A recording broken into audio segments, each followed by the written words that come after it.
Hello everyone and welcome to this week's video.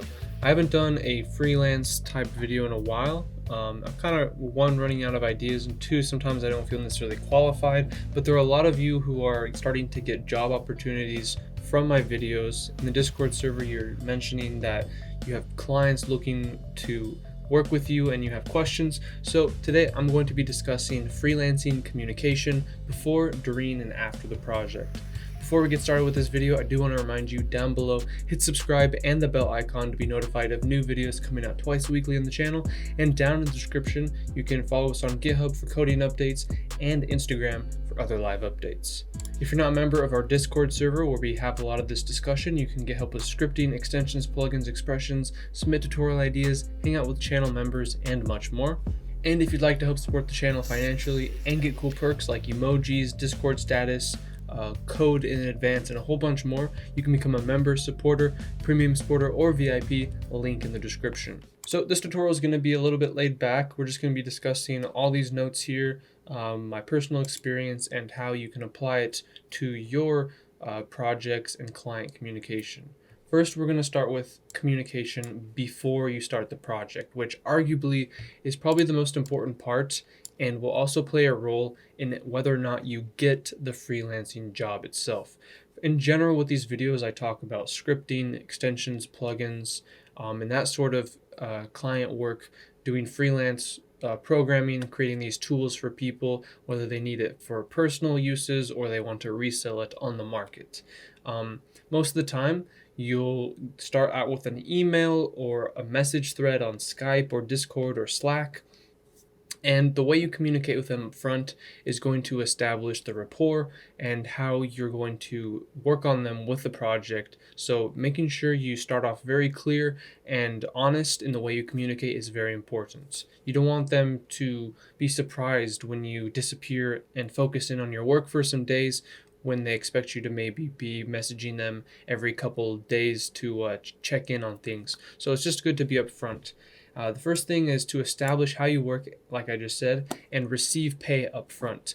Not only do you want to tell them if you're the type of person to communicate every day and give them updates every day, or if you're the type of person who goes off for a week and goes really deep in the code and then sends a big update, you need to also communicate how you receive payment. Personally, because I have a little bit of experience built up and I can use my YouTube channel and previous work experience as reference, I always establish my pay up front as sort of partial payment before the start of the project, and then no more payments until the very end of the project. There are some exceptions to this, but usually programming hourly isn't necessarily going to be representative of the work. You may be stuck on a problem for 3 days, and if it's a simple problem you're stuck on for 3 days and you're getting paid hourly, you might get paid a ton of money. Or if you have a really good day and you get a ton of work done in 1 hour, then you're not going to get paid very much for being super productive. So make sure you establish how you're going to be paid up front. You don't need to necessarily ask, hey, what's your budget type of thing. Just tell them up front how you charge and how you receive payment, whether it's in different milestones or all at once for the project. Also, make sure you fully understand the project before you begin or before you say yes. If you have any doubt in your mind about how something works, just ask them. If they have a particular feature idea that sounds a little bit complex or you're not sure what exactly they meant by that, maybe they speak a different language, which is a very common occurrence, make sure they and you fully understand the project. If they have any questions, make sure you ask them, hey, do you need my professional experience to maybe make this decision on the interface or how this feature should work? It's important to communicate all this because if you start the project and have a beginner's question about how something works, it's not only going to show that you necessarily weren't paying attention, but you also didn't take the initiative to ask for clarification, which is a red flag for a client wanting to hire you. One small asterisk, double asterisk note here, this is a much less common thing, but as we continue to move forward and get newer and newer versions of Adobe programs and the older versions get phased out and lose support, make sure you know what version they're working with. If they're using a Mac or if they're using a Windows, You can simply provide these type of deliverables for them if they have a Mac installer or a Windows installer, or if they're using an older version of a program. It's possible that the product they want won't work. I had a recent job where somebody had a relatively simple custom script idea, but they're using After Effects CS6, I believe. And looking it up, After Effects CS6 is almost 10 years old at this point. And the features they were asking for were mostly possible, but about 10 to 15% of the features were not possible in that old version, which made the project unviable. But they never communicated from the outset that they needed a script working specifically for this 10-year-old version of the product. And at that point, you simply have to say, I've already done the work, I've completed this project, but we had a miscommunication, so the work is already complete, and that's that. So just make sure you know which version of the program they need the product to work for, as well as what OS they're primarily working on. That way you can test first on a Mac or a PC to make sure your first deliverables are working.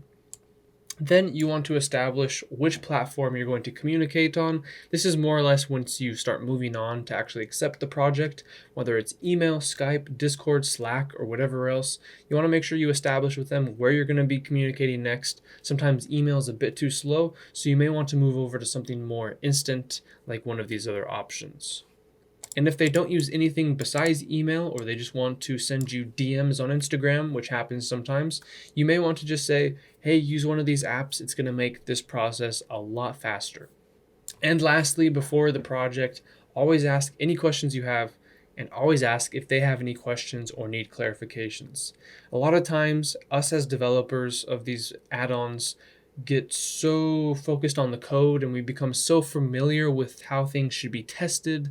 A lot of times the client themselves isn't necessarily on the same wavelength or the same mindset to be able to do certain things. So it's always important to ask them if they have any questions or clarifications. If you're talking too technical for them, you may be able to adjust the way you're speaking to them to make sure that it makes more sense to them. And of course, if you have any questions at any time, make sure you ask those and get them cleared up. Next, now let's assume you've started the project. Communication should have already been established up front. How you're going to communicate during this project. Is it every day? Is it once a week? Is it once a month? Are you going to provide small updates every day, a huge update every week, something like that?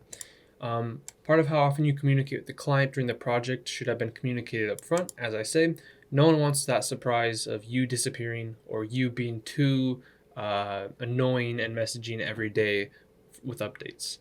Some clients want updates in a very specific manner. Some of them want everything to work magically, so they're okay with you to go off and do something for a long period of time. And some people want constant management, but do avoid micromanagers. Everyone has a different style of working. Maybe you communicate every day, like I said, or maybe it's over long periods of time. And again, just make sure they're aware of this. That's probably one of the biggest mistakes I had early on was the way I work wasn't necessarily the way I communicated early on. I was very communicative upfront every day about the emails, setting everything up, asking questions. But once it came time to do the project, I wasn't as communicative. So make sure you do that. Providing visual communication can be helpful too. Sending them videos, screenshots with updates, and things like that can remove some confusion. It can also help make it more understandable for you and the client once they start seeing everything come together visually. Some people are more visual learners. Instead of just reading technical chat in the emails, sometimes having videos and screenshots is great. And so one thing I like to really do for complex or big updates, I like to make demo or explainer videos and send that off to the client as like an unlisted YouTube video. What I mean by this is, say for example, I have a big extension update. I'll have a list of all the things that I've just updated, and I'll make a video showing them one by one, both how to test them and how they work, and any other notes basically. And in these I'll often include questions like, hey, here's the updates I've made on the extension. I did have a question about, the search feature, or did you want these icons to be bigger? Did you want this font to be different? And not only can they understand that better because you're showing them visually, they can kind of they can give better feedback because they can see, oh, he wants me to answer this.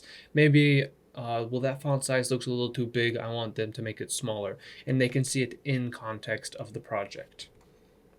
Now, let's say you finally finished your project after however much time it takes.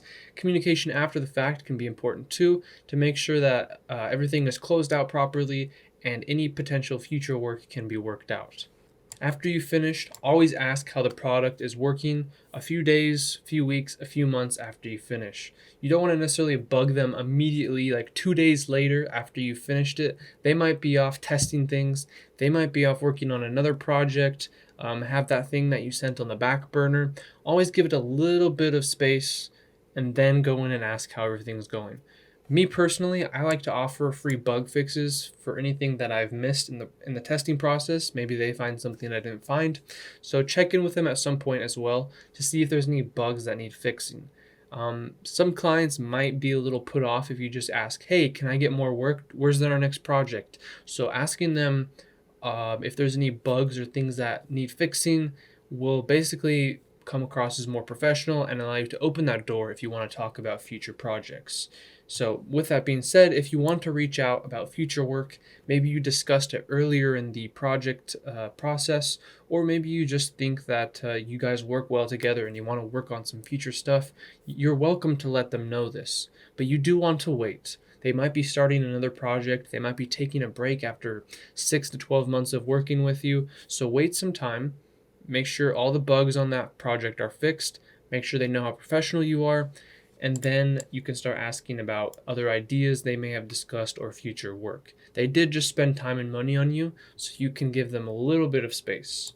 And lastly, one thing that I like to do as well is keep an eye on reviews and comments of the product if they upload it to a website or anything like that.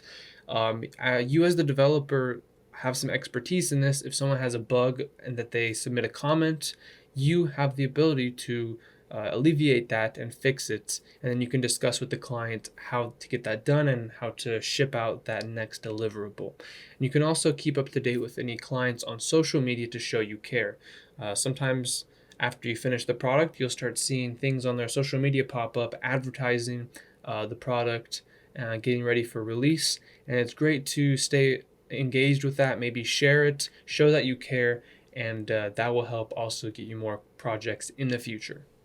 But that's pretty much going to do it for this video, guys. That's how to basically go about freelancing communication before, during, and after any projects. It's very important, and if there's one thing that life and therapy will teach you is that the best way to get along with people is through communication, and the best way to do a lot of things without any hitches or problems is through proper communication, open-mindedness, and understanding.